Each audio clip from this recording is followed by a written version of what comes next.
Welcome to SQream Blue's Workbench, our intuitive and user-friendly SQL editor. Here, you can write SQL queries for ad hoc data analysis directly on your cloud-like storage. If you want to save a query for future processing, simply save it and convert it into one of your orchestrated tasks.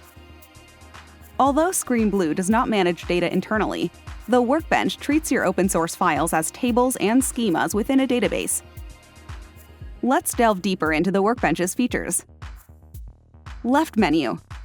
Choose the database and resource pool for executing your query. Database tree. Navigate through the database structure below the menu. Execution tree. After running a query, explore its execution tree to gain performance insights. Save button. To use a query as a foundation for your tasks, click the Save button in the upper right corner. Share, like, and subscribe to our YouTube channel. Thanks for watching.